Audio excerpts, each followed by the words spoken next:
All right, we're on the blood vessels and transport of blood through those blood vessels. You guys are going to be responsible for knowing the difference between an artery, starts with A, which means the blood goes away from the heart, and a vein. But you're not only just going to be responsible for where the blood direction is flowing, but also the differences in the structure. Notice that arteries are much thicker because the... You're right there, buddy? Because the pressure... The pressure is much higher inside of an artery. And it's going to be filled with a lot of elastic fibers so that they can stretch. Now the veins are different from the arteries because now that we're going, the heart's here real close to arteries. And so the pressure, because it's so close to the pump, is high. And as it gets farther and farther away from the heart, the pressure starts to drop. And then by the time you go to the vein and then all the way back to the heart, it's going to be really low pressure. So it doesn't need to be as thick, okay? Now we'll look at the veins inside of them because they have a very specific structure that's unique to veins called valves. And so if you look at the inside of a vein, let's say, you know grandma's varicose veins, right? You know what I'm talking about?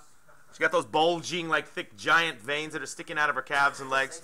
The reason why that is because there are valves inside of our veins, and the test question will ask you kind of not only like there are valves, but why are there valves? Now, if you look at the heart, arteries that come from the heart, okay, are high in pressure. By the time you go to your capillaries and back around to the veins, oops, sorry. So this is really high pressure, and then low, low pressure, and drizzle, drizzle, drizzle, drizzle, drizzle. These are the veins over here. Those are the arteries. So what happens is blood, when it goes up the veins, it's working against gravity, right? And so what happens is when blood moves up, it wants to go backwards. And you don't want that because then blood will start to pool up in the veins. And so if there's these valves, right, that are like this, and so what happens is blood goes up, and then if it comes back, these valves close shut and keep the blood from going backwards. And so what these valves do, especially when they're closed, is it keeps the blood in this direction, and then when the heart pumps behind it again, it pushes this blood up to the next little region, and then it gets stuck here so it doesn't go backwards. If you have leaky valves, then what happens is the blood pools up here, and then you get these varicose veins. And that's why grandma has those varicose veins. If you're always on your feet a lot, specifically based on your profession, you'll see more of that. Now capillaries, which are in between, right? This is the capillaries where artery meets vein, or arterioles for that matter. So an artery is the thick part, branches off into an arteriole, and then we get into these tiny, tiny little single cellular thick capillaries. And this is where all of the oxygen leaves and goes into all the cells. These are all cells here, right? And then it's also where carbon dioxide leaves the cells and goes into the blood. But it's not just gases, right? Sugar leaves the blood and goes into the body, and then waste goes out of the body and back into the blood. And it's because of this thin wall that all that stuff can pass right through. We're going to be doing a lab today on blood pressure, and you're going to be using what's called a blood pressure cuff. Well, the blood pressure cuff is actually, who can try and pronounce this? Oops, that's a P.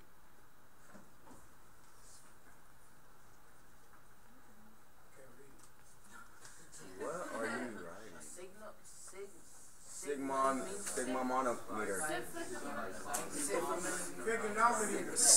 Sphygmomanometer. I pronounce it like this. Sphygmomanometer. Okay? Sphygmomanometer. You know what's really easy to call it, guys? Blood pressure cuff. It's that thing they put around your arm. And so there's two blood pressures that we're going to be taking today. You're going to be taking your what's called systolic pressure, and that's this 120. It should be around 120. It could be more. It could be less. We're all going to find out. And then you're going to take your diastolic pressure, which is the second number right here, the lower number. There is always pressure inside of our blood based on the water and more of the blood, the plasma, the fluid that's inside, pushing up against the walls. So if this is a artery, right, there's blood in here. And so if I were to squeeze down onto that artery, it's gonna the liquid is gonna push back up against the walls. That's pressure. If I pump blood, like when my heart beats, this pressure goes up because the fluid starts to push harder against the walls. So we have two pressures. The first pressure is when the heart is contracting, when it's beating. When the heart is relaxing, there's still pressure up against the walls, and that's the lower number. Systolic pressure, right, when the heart is in systole, when it's contracting, when the ventricles are contracting, is that top number. And the diastolic pressure is that bottom number. So you should be around 120 over 80, 120 over 70. We're going to find out what happens with your blood pressure when it's normal, what happens to your blood pressure when you're exercising. So the way that it works is you guys are going to put your blood cuff on the person's left arm, and you're going to pump this, right? Make sure that this valve is closed. There's this little screw right here, this little valve. And you're going to pump it up well above 120. What that's going to do is it's going to be greater than your blood pressure so that it pinches off, okay, the artery and make sure that blood does not pass through. You're going to take a stethoscope right here, and you are going to put it below the blood pressure cuff, okay, right at the kind of like at the radial artery or the brachial artery for that matter, so the brachial artery that runs through the middle of your arm. And you're going to listen. And what should happen is you should hear nothing. You should hear no blood pumping. You should hear no pulse because you've cut off the blood because the pressure is too high. And then you're going to start to slowly release that pressure. And that pressure is going to drop, drop, drop, drop, drop. And the minute you hear the first heart sound, like a thump or a beat, that means that the blood pressure in your blood is equal to the pressure of the cuff at the highest point when the heart is beating. And it passed through, and now you can hear it on the other end. And wherever that point is, that's your top number. That's your diastolic pressure. And then you slowly let that pressure out. You're going to slowly let it out and slowly let it out, and you're going to start to go until you hear nothing anymore. And you will stop hearing the blood pushing through the cuff because now the pressure of the cuff is equal to the pressure in the blood when it's relaxed. And so there's no more forcing through the cuff. You should hear nothing. So it's pretty easy, guys. The first sound you hear, that number. When all sounds go away, that number. So you're always looking at the dial of the pressure. So you're going to be marking two numbers. Got it? If you have high blood pressure, you have hypertension. One way that you can increase blood pressure is by making your blood vessels smaller, by constricting them. And so now there's less diameter of the tube, and the pressure is going to be high. If you want to lower your blood pressure, you can dilate your blood vessels. So a lot of the drugs that we take for headache medicine and things like that have to do with vasoconstriction. Vaso referring to our blood vessels. Constriction, which means we're making it smaller. This is vasoconstriction. And then vasodilation, where we're making it larger. Okay. Having at least 30 minutes of exercise a day, make sure that you don't have hypertension or high blood pressure because it keeps your circulatory and cardiovascular system healthy. Lots of capillaries. Your blood vessels are very elastic. You're not going to have a lot of clots and plaque buildup throughout your arteries, which leads to these two things. This refers to arteries, arterio.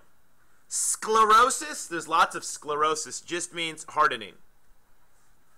Okay, so this is the hardening of your arteries. Okay, there's a lot of ways that your arteries can be hardened. The most common way, right, when we think about hardening of arteries, or one of the most deadly ways, is arteriosclerosis. This is arteriosclerosis. This is arteriosclerosis. This is hardening due to this sticky stuff called plaque sticking to the inside of your arteries. Now, if you have high cholesterol diet, specifically an LDL, low density, right, lipoprotein, LDL, This is the bad cholesterol. What happens is fat isn't transported very well through your arteries, and so it starts to kind of stick and cling to your walls, and that's what forms this plaque. Now, this plaque starts to harden over time because calcium starts to build up in it. And when it hardens, look at what happens to the area that blood can pass through.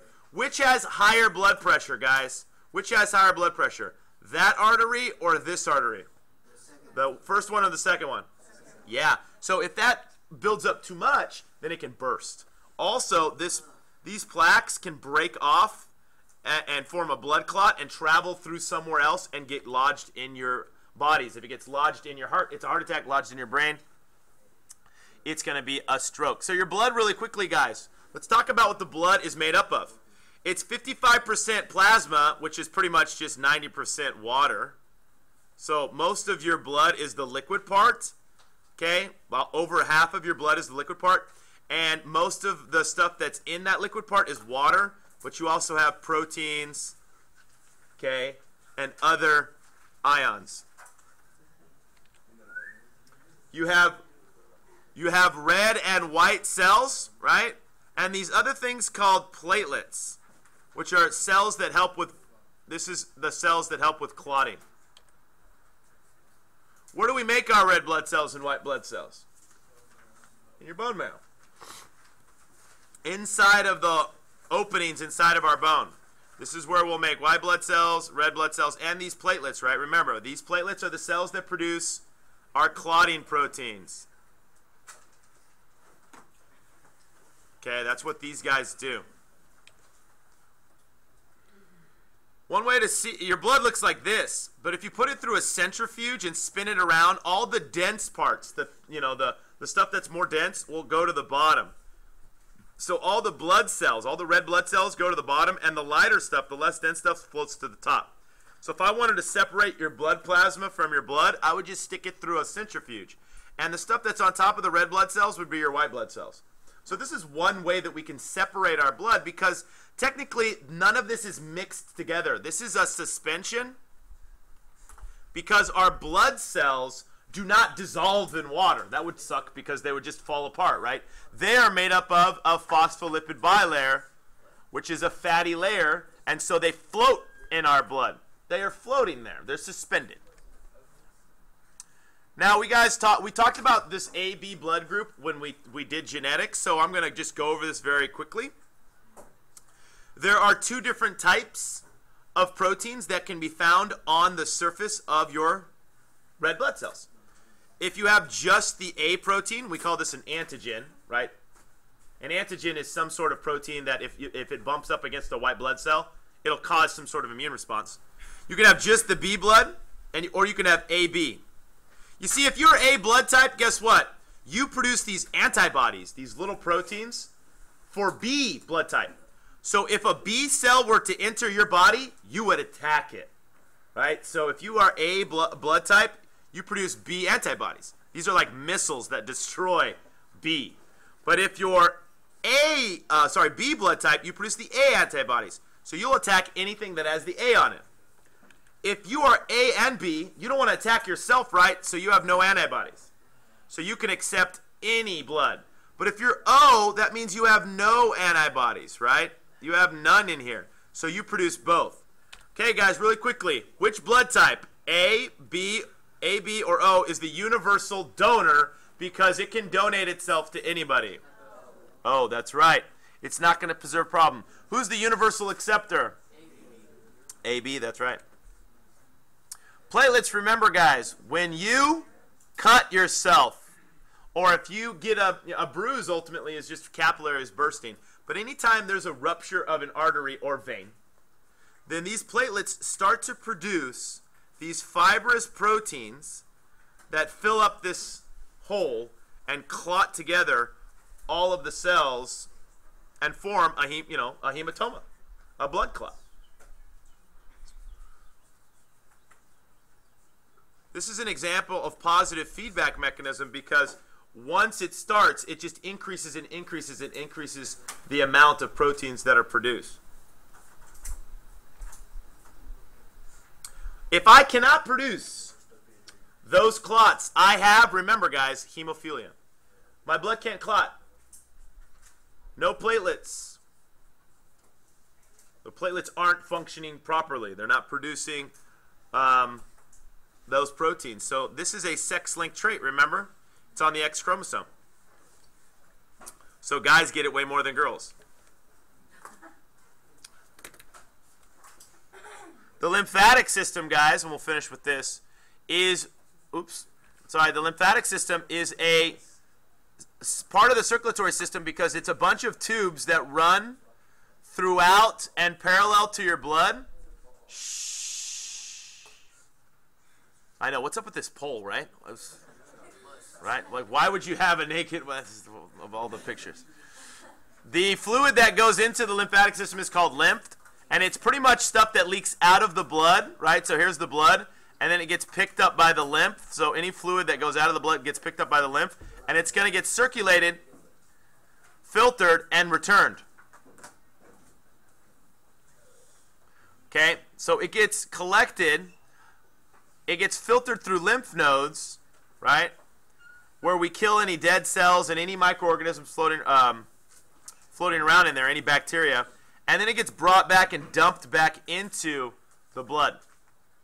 This is kind of like our blood filter in a way. This is a part of our immune system. Too fast? Too fast? You guys, I'm at 16 minutes here. I don't want this to be any longer. All right, it'll be on the webpage. Stop yelling at me. Okay, guys, so here's how this works. Here's my blood, right? Blood goes from arteries, capillaries to veins. Fluid leaks out of the blood into the lymphatic vessels. And so this fluid, which is now called lymph, filters through lymph nodes. Here we have a lot of white blood cells. And so if there's anything bad in your blood, it gets filtered through here and gets attacked. And this is where we produce our antibodies. And this is really the big part of our immune system. And so this is how we trigger our immune response. If there's anything bad in your blood and it gets through here and you're sick, let's say there's a little bacteria cells, right? These are bacteria cells. Well, then these lymph nodes are going to really start to swell up because they're going to start to produce a lot of white blood cells. So one of the ways that your doctor can tell if you're sick is he's going to go to places where you have lots of lymph nodes. Look, right here in your neck, you have lots of lymph nodes. Under your armpits, lots of lymph nodes. In your groin, lots of lymph nodes. So the reason why he sits there and he pushes up against your neck, and you're like, what are you checking for? He's checking for swollen lymph nodes, because if they're swollen, you're probably infected with something. You have other things that help trap and filter bad things, like your tonsils, right, which are in the back of the throat. There's a gland on the top, like right above your heart, called the thymus, where your T cells kind of get matured. Your spleen also functions as part of the immune system. Remember when we took out the cat and I showed you where the spleen was? It's right there. Helps kind of recycle old blood parts. It's a blood storage organ. All of these things help filter our blood. All of our white blood cells are referred to as lymphocytes. Okay? Elephantitis is a condition where we have these parasitic worms that get kind of built up in our lymphatic system, and they end up swelling up. So I thought,